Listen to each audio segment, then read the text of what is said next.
Gabriel, épuisé après une longue chirurgie, s'effondra sur le canapé de la salle de repos des employés et s'endormit immédiatement.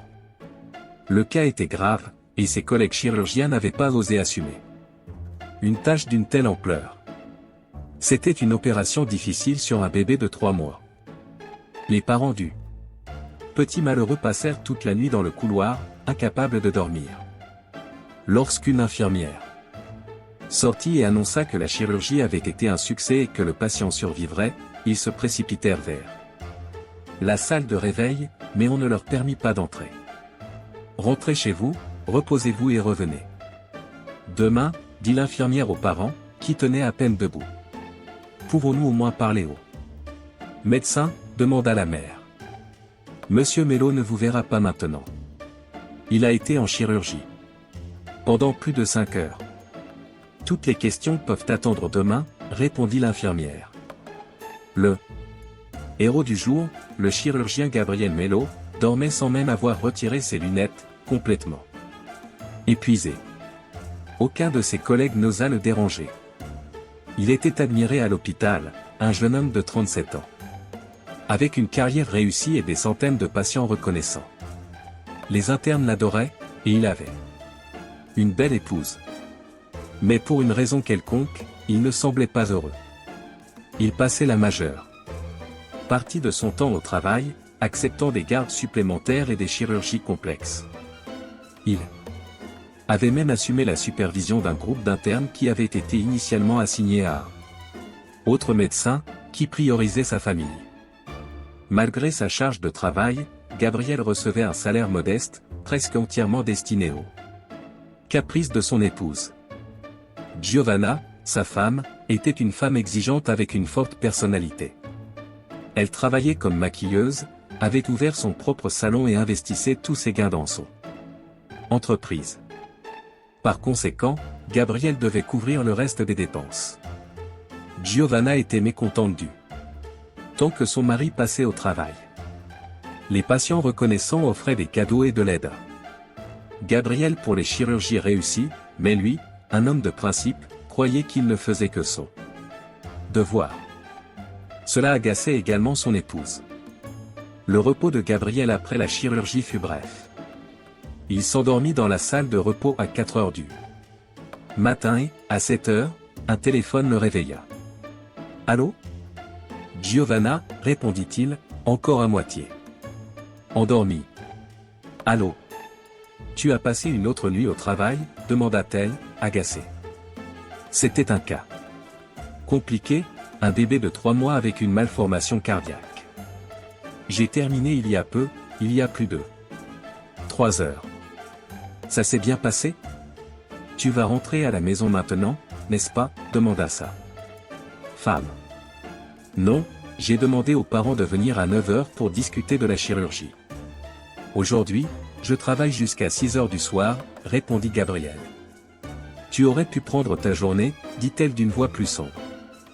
Après toutes ces heures supplémentaires, je vais bientôt oublier à quoi tu ressembles. Chérie, mets-toi à leur place, se défendit son mari. Ils ont passé la nuit ici aussi. C'est leur propre chair et sang. Je ne peux pas laisser les gens dans une telle situation. Eh bien, je suis content que tu m'aies réveillé, j'ai besoin de me rafraîchir un peu. Tu ne peux laisser personne, sauf moi. J'espère qu'ils te remercieront convenablement pour avoir sauvé la vie de leur enfant, dit Giovanna. Arrête avec ça. Tu connais mes principes, répliqua fermement Gabriel. Nous n'avons plus rien à la maison. Je vais au travail à pied parce qu'il n'y a pas d'argent pour l'essence. Et toi avec tes principes. Pourquoi travailler autant si on ne te paie pas pour cela, s'exclama Giovanna. Avant de raccrocher. La journée à l'hôpital se poursuivit calmement et de manière stable, consultation de patients. Paperasse, diagnostic.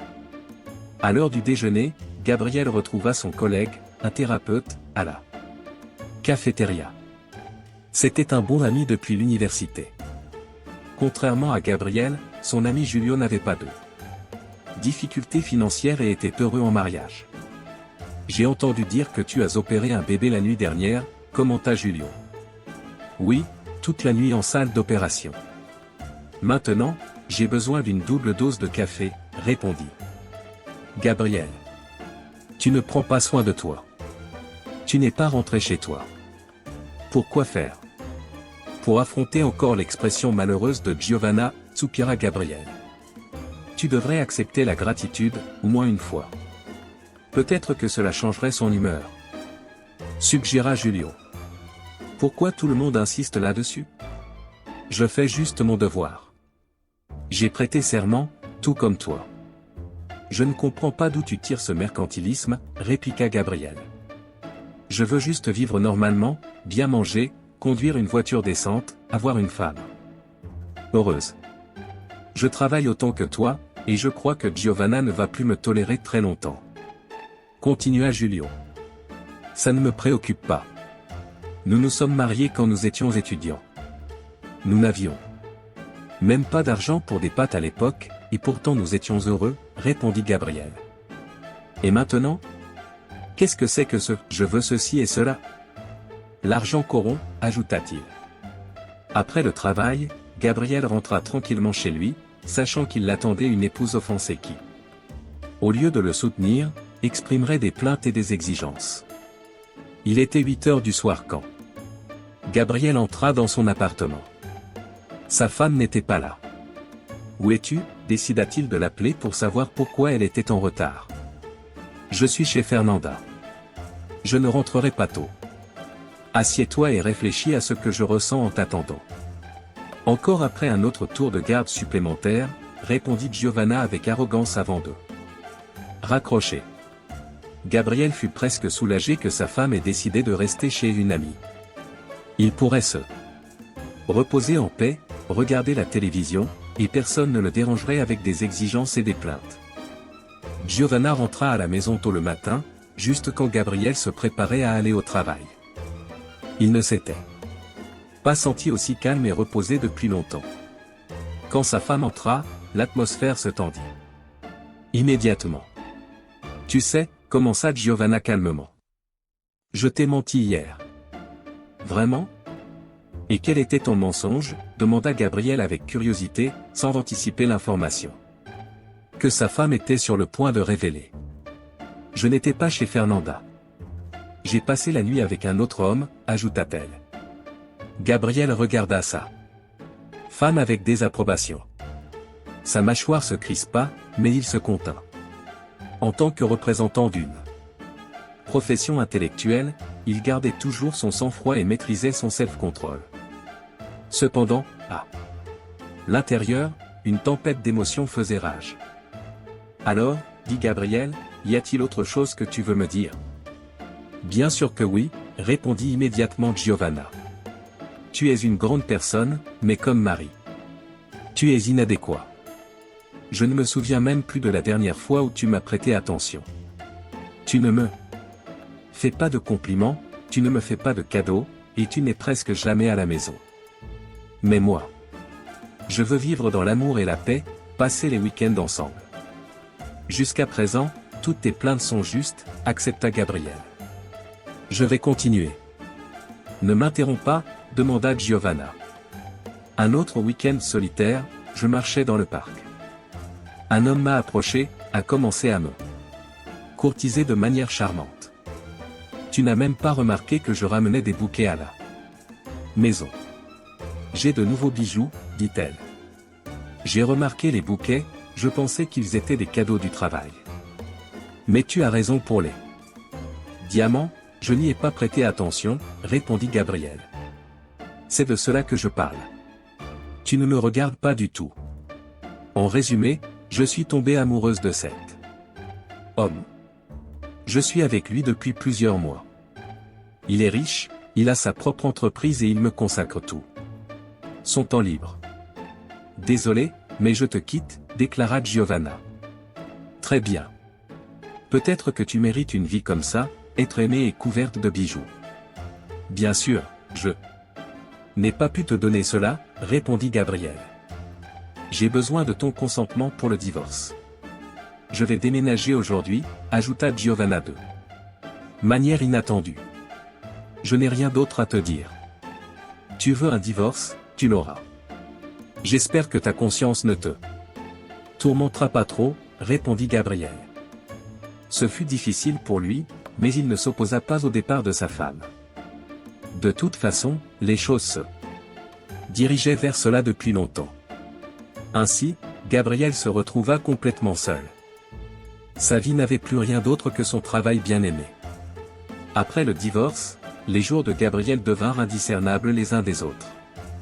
Julio le soutenait, bien qu'il le réprimanda d'avoir perdu une femme comme Giovanna. « Tu ne vas pas essayer de la récupérer ?» demanda Julio à son ami. « À quoi bon ? Elle a eu une aventure pendant des mois. Que puis-je lui offrir face aux attentions de cet homme ?» répondit Gabriel avec résignation. Un jour, une patiente fut admise en urgence avec de fortes douleurs abdominales. La femme, d'apparence négligée et dégageant une forte odeur, avait besoin d'une chirurgie urgente, mais aucun médecin n'était disposé à prendre en charge le cas. « Sortez-la d'ici !» cria l'infirmière aux ambulanciers. « Regardez-la, elle pue. Elle est habillée avec en nœud. C'est quoi, sa peau est déjà grise. Cette femme est finie. Où devons-nous l'emmener ? Retournez dans la rue, protesta l'ambulancier. Nous avons un règlement ici. Nous ne pouvons pas admettre des patients comme ça. Les autres patients pourraient attraper quelque chose, répondit l'infirmière. Comment puis-je jeter une pauvre femme à la rue ? Renata, tu devrais aider les gens, et tu m'encourages à pécher, argumenta l'ambulancier. Gabriel entendit le tumulte depuis son bureau. Il n'était pas occupé, alors il décida de découvrir ce qui se passait dans son service. Renata, s'adressa Gabriel à l'infirmière, c'est quoi tout ce scandale ? Les patients sont effrayés.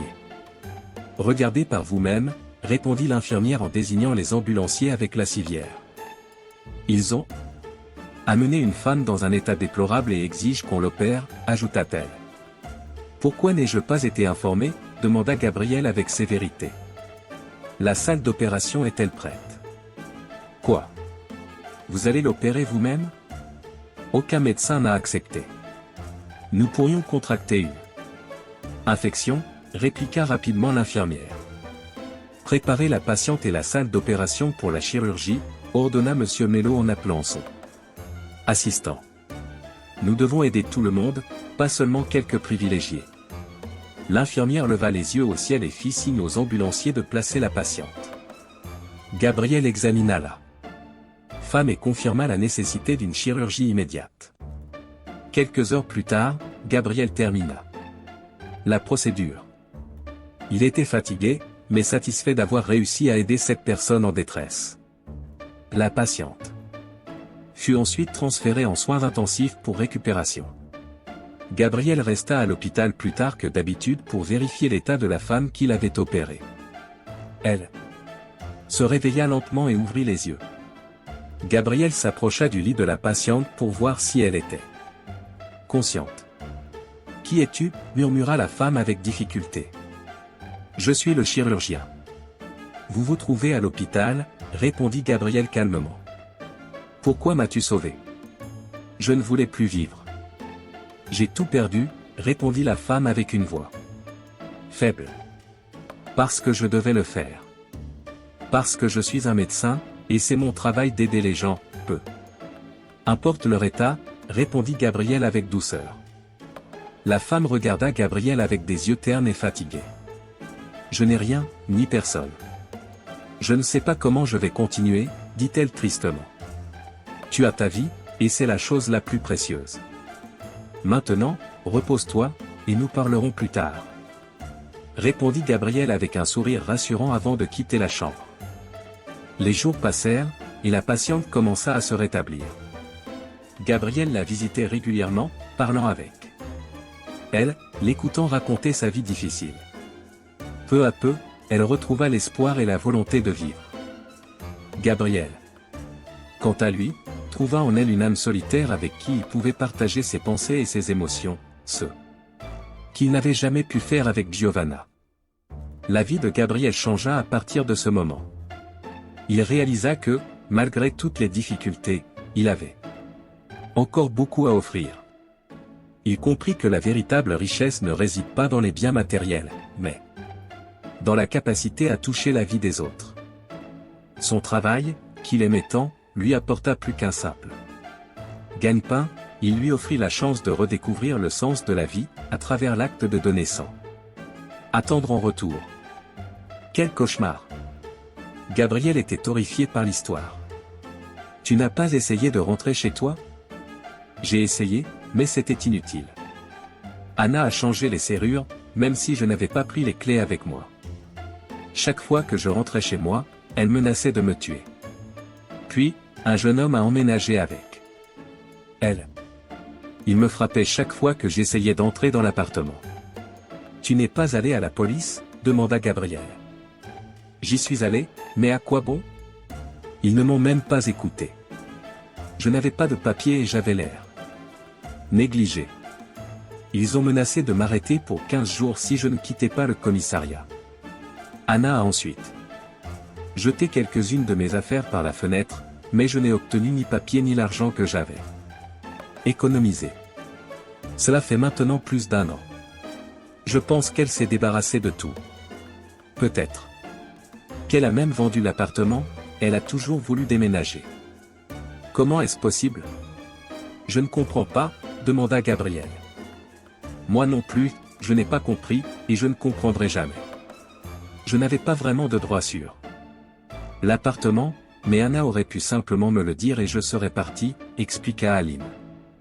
Tu n'as pas de famille qui pourrait t'accueillir? Demanda Gabriel. Non, mes parents sont morts il y a longtemps. J'ai vendu leur maison pour aider David avec son entreprise. Au début, j'ai vécu chez des connaissances, mais elles ont déménagé et ne m'ont pas emmené avec elles. J'ai dû errer dans les rues. Il y a quelques mois, j'ai commencé à me sentir mal. Je ne suis pas allé à l'hôpital, je n'avais pas de papier ni d'argent. C'est ainsi que j'ai fini ici, dit Aline. Monsieur Mello réfléchit, renvoyer Aline dans la rue maintenant signifierait la condamner à une mort certaine. En tant que médecin et homme décent, il ne pouvait pas permettre cela. Il regarda à nouveau les yeux de cette femme malheureuse et y vit un désespoir absolu, une peur et une détresse totale. Je vais te garder à l'hôpital encore 2 jours. Nous ne pouvons pas garder des patients sans papier. Plus de 3 jours. Réfléchis pendant ce temps à qui pourrait t'aider, dit-il en quittant la chambre. Gabriel était de garde à l'hôpital ce jour-là. Pendant son service, il était avec l'infirmière Béatrice, qui connaissait déjà l'histoire de la patiente sans abri. Pour passer la longue nuit de garde, elle décida de demander au médecin des détails sur cette femme. Que va-t-on faire d'Aline? Tu vas la garder? Demanda Béatrice. Pendant 2 jours, répondit Gabriel. Et ne me regarde pas avec cet air accusateur.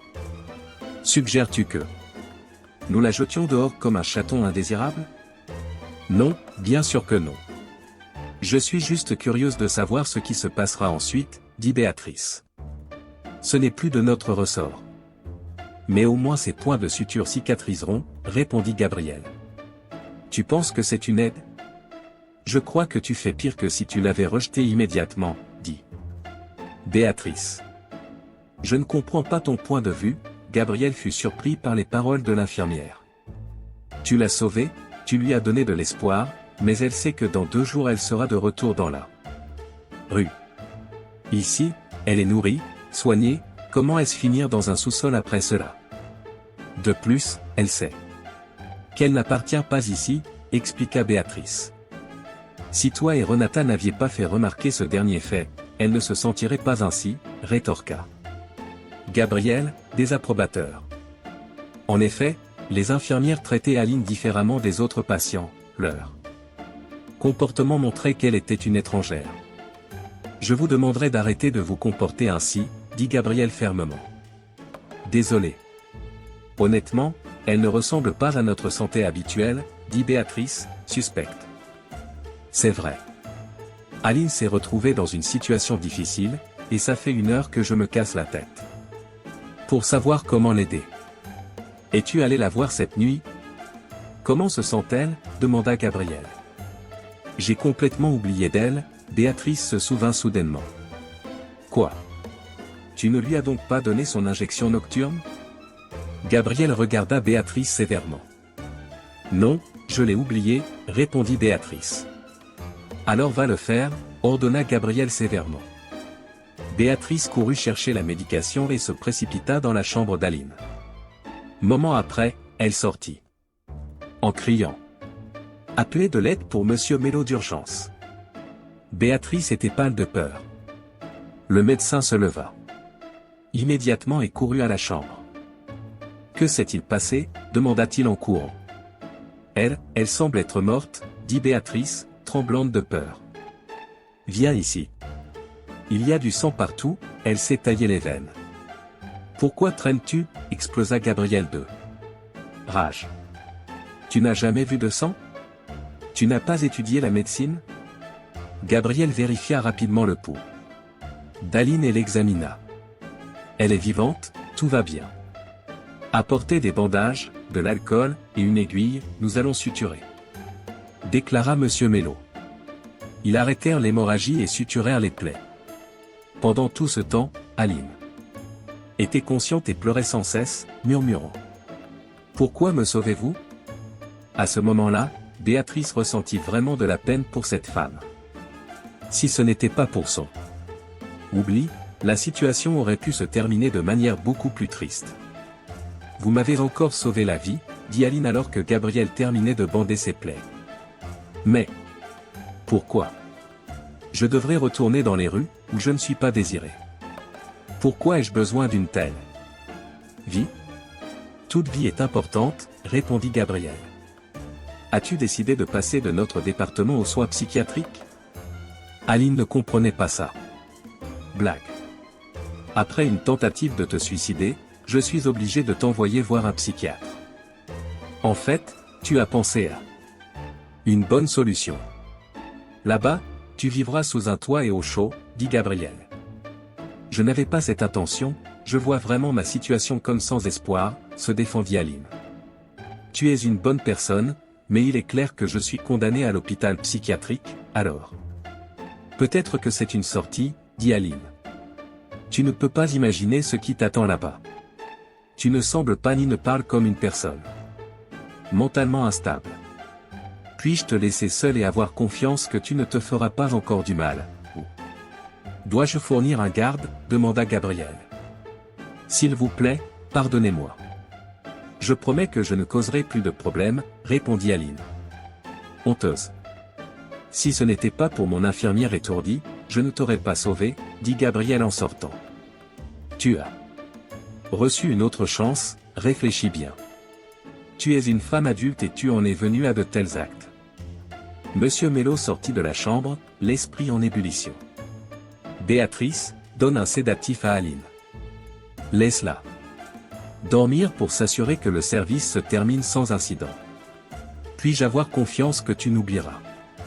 Pas cette fois, demanda Gabriel. L'infirmière acquiesça obéissante et alla chercher le médicament. Gabriel essaya de dormir, mais le repos lui échappait. Il resta éveillé toute la nuit, analysant ce qui s'était passé.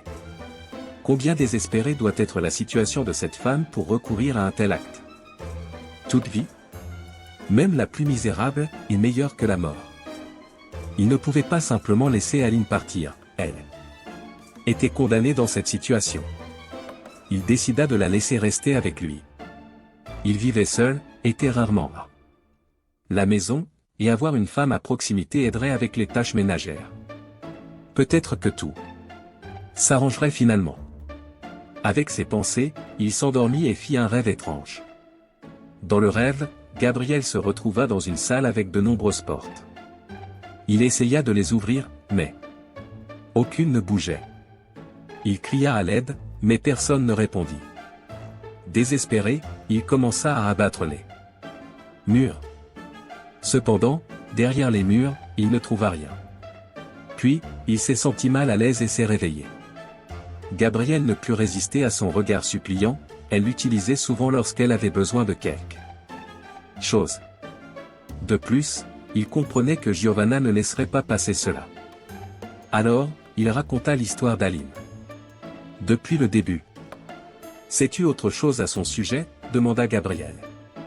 Elle m'a seulement dit que son mari était mort et que sa belle-fille l'avait chassé de chez elle, sans plus de détails, dit Gabriel. Je ne sais pas grand-chose à son sujet. Je me souviens que son mari était dans le commerce de bijoux. Et qu'elle était impliquée dans des œuvres de charité. C'était une femme très aimable. C'est tout ? C'est dommage que sa vie se soit terminée ainsi. Bon, je dois partir. Demain matin, j'ai un vol. Bonne chance. Conclut Giovanna. Les anciens époux se dirent au revoir et Gabriel rentra chez lui en réfléchissant aux informations qu'il avait reçues. La vie peut être si imprévisible. Un moment, on a la richesse et des relations, et l'instant d'après, tout disparaît comme un rêve. Même si Aline récupère ses papiers, elle ne pourra pas retrouver son ancien statut. Gabriel arriva chez lui et décida de demander à son invité des informations sur sa vie passée. Ils avaient vécu sous le même toit pendant 2 mois et ne savaient rien du passé de l'autre. Aline, pourquoi ne parles-tu pas de ton ex-mari ? Étais-tu malheureuse avec lui ? Demanda Gabriel. Non, nous vivions très bien. Le seul problème était Anna, mais David n'était pas mon mari, nous vivions simplement ensemble, répondit-elle. Comment était David ? Que faisait-il ? S'enquit Gabriel. C'était un homme aimable. Il ne voulait pas me presser lorsqu'il m'a proposé de l'épouser. Il rêvait de vivre dans une maison de campagne avec son propre jardin, une terrasse et une piscine, commença Aline son histoire. Pourquoi ne vous êtes-vous pas installé là-bas ? Demanda Gabriel. Nous n'en avons pas eu le temps. Il a acheté une maison qui était en ruine, tout le monde lui a conseillé de ne pas le faire, mais il a insisté sur le fait que le terrain était très beau, avec une forêt juste derrière. Il y allait tous les week-ends, nous n'avons jamais compris pourquoi, répondit Aline. Avoir sa propre maison, c'est bien. Moi aussi, j'aimerais échanger mon petit appartement contre une maison dans la forêt, dit Gabriel. Quand David est mort, Anna a immédiatement mis la maison en vente à un prix ridiculement bas.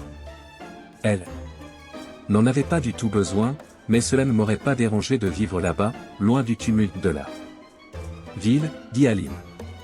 Une pensée frappa Aline, elle se redressa, les yeux brillants d'émotion.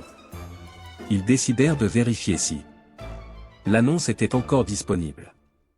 Gabriel avait oublié qu'Aline n'avait jamais répondu à sa question principale. Il lui tendit son téléphone et elle commença frénétiquement à chercher l'annonce. Après environ 10 minutes de recherche, elle s'exclama triomphalement, « La voilà, regarde cette beauté !» D'abord sceptique, Gabriel s'y intéressa vraiment. La nature est magnifique, la maison en elle-même. Et plus ou moins, honnêtement, dit Gabriel, mais la forêt comme refuge de vacances est une excellente option. David voulait rénover complètement la maison et y emménager. Ce serait génial de réaliser son rêve. Et d'y vivre un jour, soupira Aline. Es-tu en train de suggérer que je devrais acheter ce terrain ? Gabriel rit. Pourquoi pas, répondit Aline avec enthousiasme. Je ne connais pas ta situation financière, mais le prix est ridiculement bas.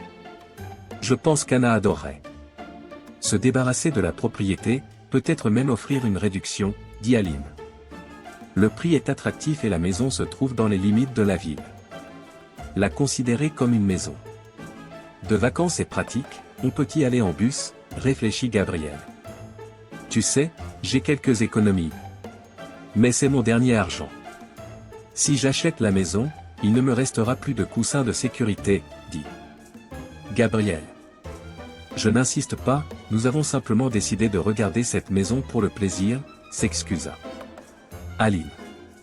Mais tu as éveillé mon intérêt, je vais y réfléchir, dit Gabriel.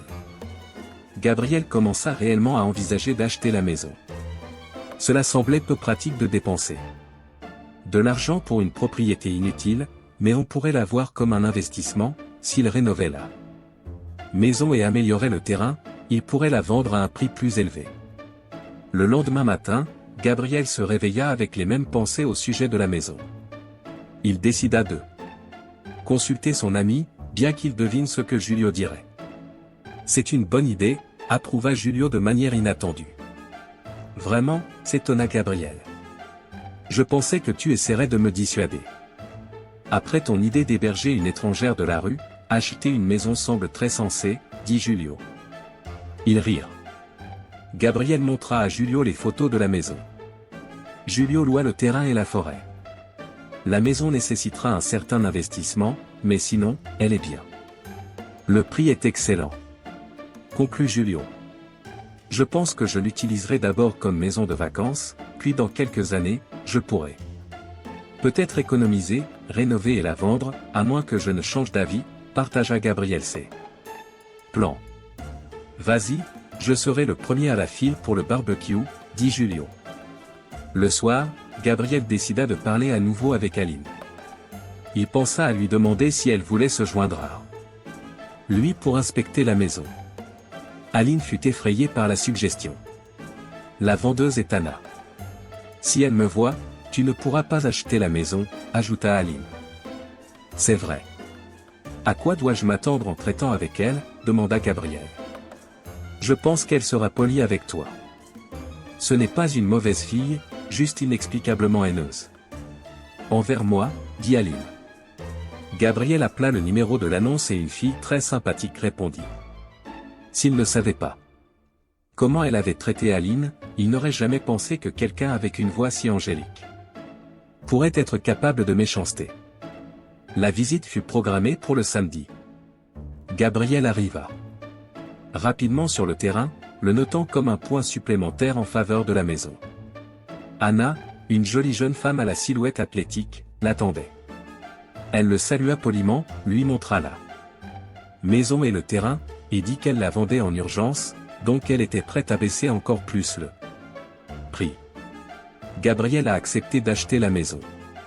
Pendant qu'Anna montrait les environs, il remarqua sa démarche inhabituelle et le fait qu'elle se touchait fréquemment le dos. Félicitations pour cet achat. J'espère que tu seras heureux ici, dit Anna en prenant congé. Excuse-moi pour cette question indiscrète, dit Gabriel poliment, mais je vois que tu prends soin de toi. Et fais du sport, certainement pas en amateur.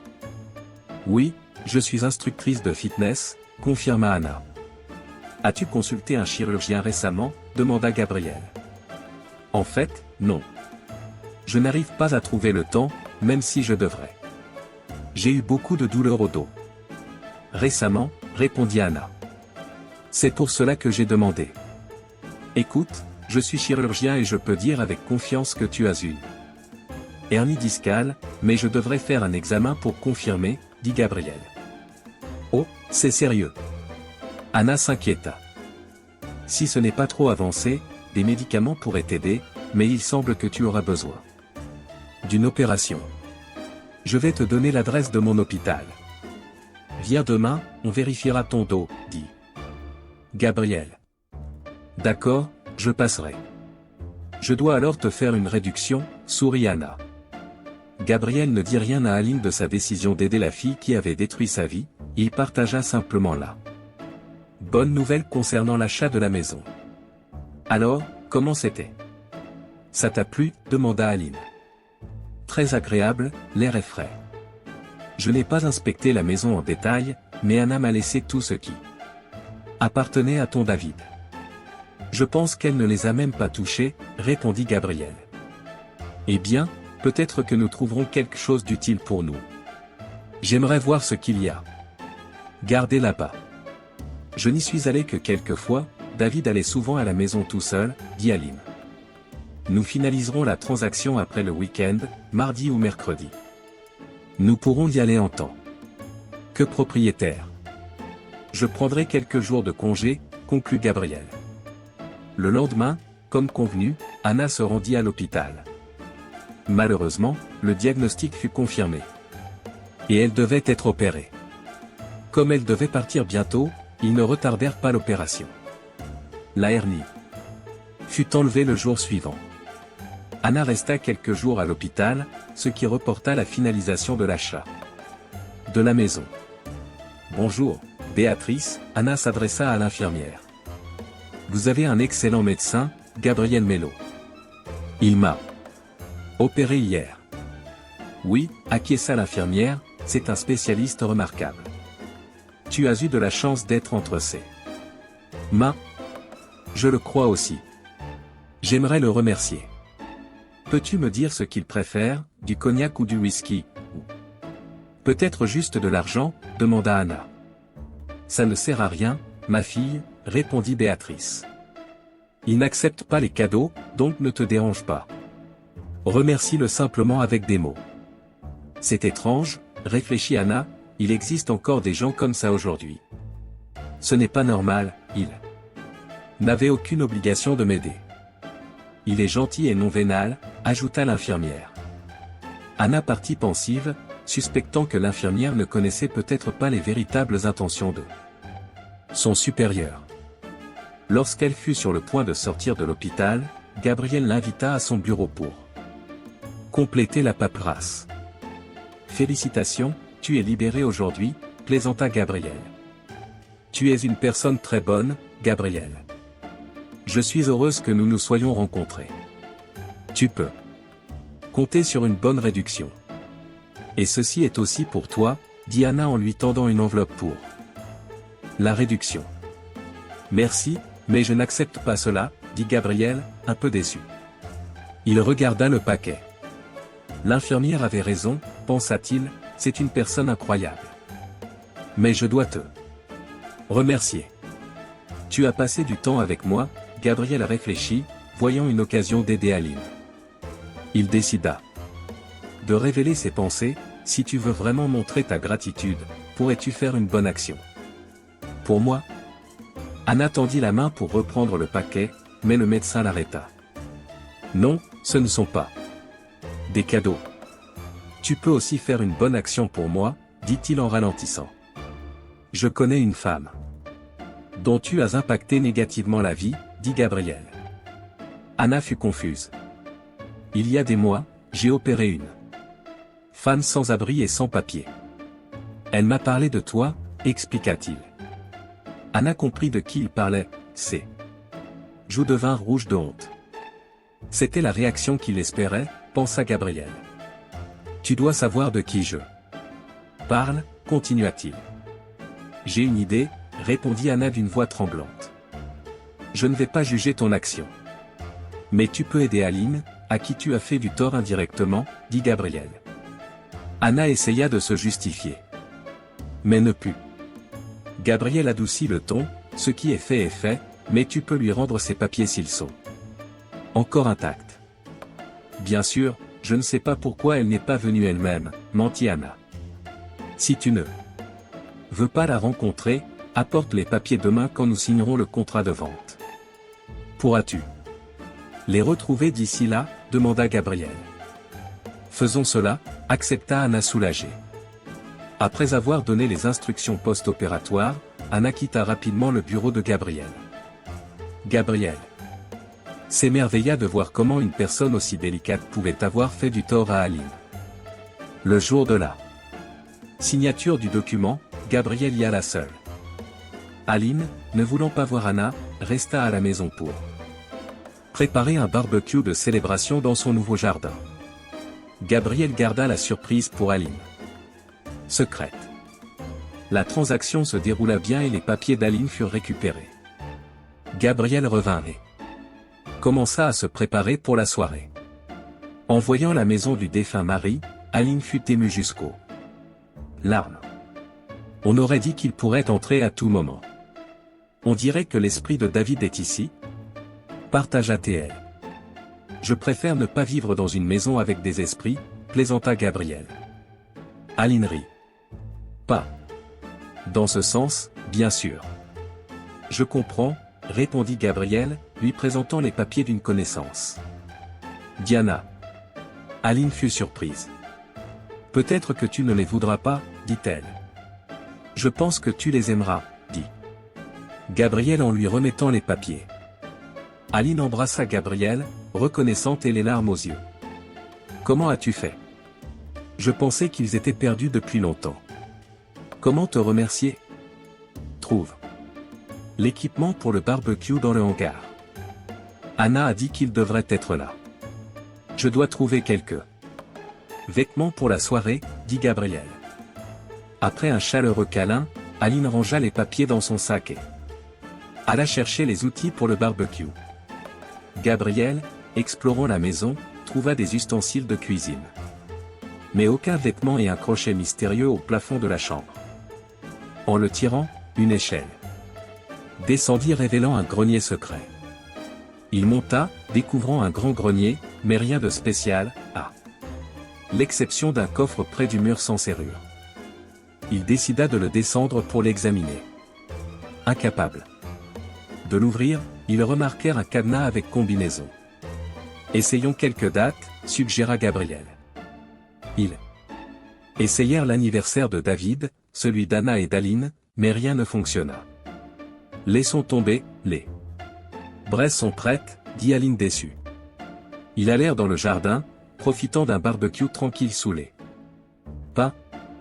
C'est agréable ici, conclut Gabriel. Oui, David rêvait de voir des étoiles filantes ici et de faire des vœux sans souci, dit Aline les larmes aux yeux. Était-il romantique, demanda Gabriel. Puis il eut une soudaine réalisation, si David était si romantique et aimait tant. Gabriel courut à la maison et revint avec le coffre dans les mains, déjà en train d'essayer. Mon anniversaire n'a pas marché, dit Aline.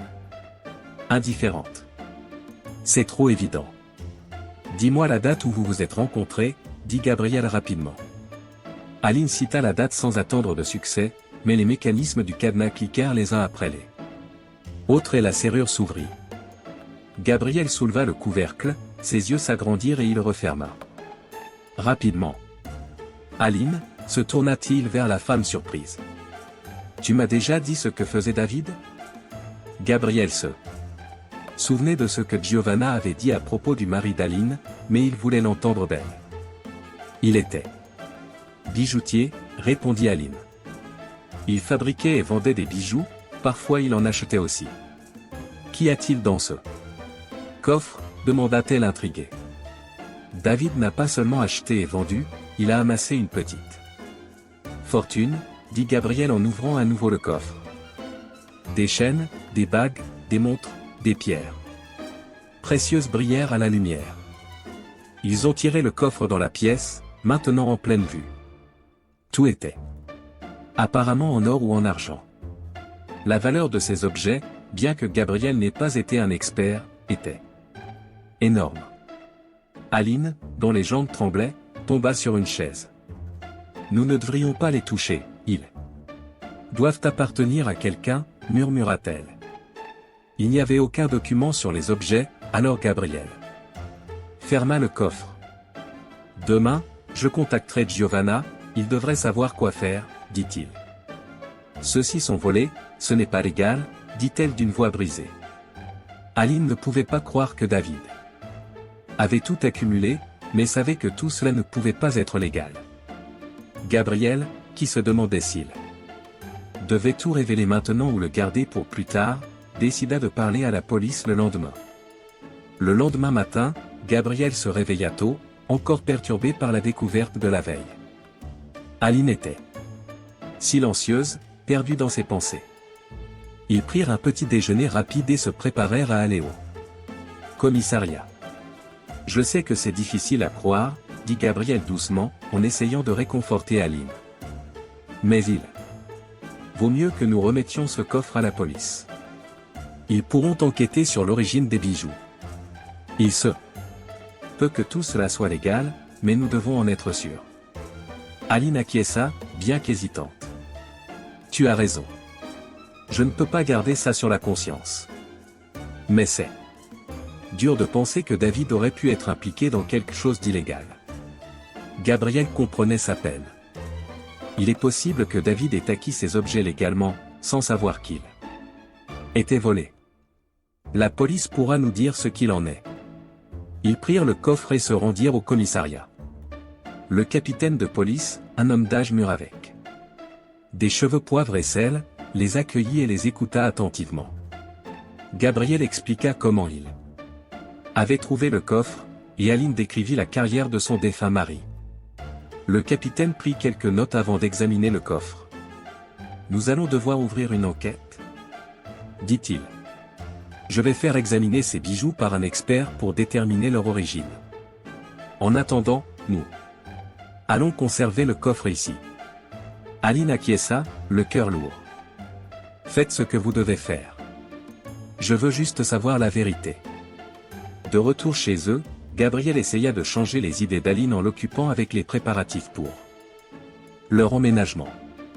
Ils passèrent la journée à ranger la maison, à décider de la disposition des meubles et à explorer les environs.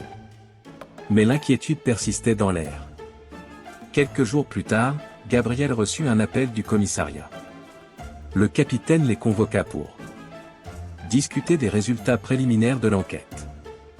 Aline et Gabriel se rendirent immédiatement sur place. Nous avons découvert que certains des bijoux ont été déclarés volés il y a plusieurs années. Commença le capitaine. Ils proviennent de divers vols dans des maisons de luxe à travers le pays.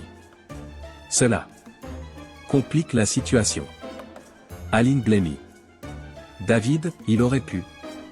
Non, ce n'est pas possible. Nous ne pouvons pas encore affirmer que David était directement impliqué dans les vols, ajouta le capitaine. Il se peut qu'il ait acheté ces objets sans savoir qu'ils étaient volés. Nous devons approfondir l'enquête. Gabriel prit la main d'Aline. Nous devrons attendre les conclusions finales. Mais quoi qu'il en soit, tu as fait ce qu'il fallait en remettant le coffre à la police. Aline hocha la tête, les larmes aux yeux. Je veux juste comprendre. Si David était impliqué, pourquoi ne m'a-t-il jamais rien dit? Ils rentrèrent chez eux, les pensées embrouillées. Aline se replia sur elle-même, plongée dans le chagrin et l'incertitude. Gabriel, inquiet pour elle, essaya de la soutenir du mieux qu'il pouvait. Les jours suivants furent une épreuve. Aline oscilla entre la colère, la tristesse et l'incrédulité.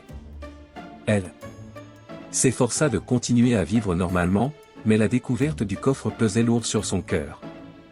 Finalement, après plusieurs semaines d'enquête, le capitaine les convoqua une dernière fois. Nous avons pu retracer l'origine de la plupart des bijoux, dit-il. Il semble que David ait acheté ces objets à un réseau de receleurs, sans savoir qu'ils étaient volés. Nous n'avons trouvé aucune preuve directe qu'ils étaient au courant de leur provenance illégale. Aline poussa un soupir de soulagement, bien que son cœur reste lourd. Je suis soulagé, mais aussi bouleversé. David n'aurait jamais dû se retrouver dans cette situation. Ce qui est important, c'est que la vérité a été révélée, dit Gabriel en serrant sa main. Tu peux maintenant tourner la page et te concentrer sur l'avenir. Aline hocha la tête. Oui, je suppose que c'est tout ce que je peux faire maintenant. Ils quittèrent le commissariat, déterminés à laisser cette histoire derrière eux. Aline savait que le chemin vers la guérison serait long, mais avec Gabriel à ses côtés, elle se sentait prête à affronter ce qui venait.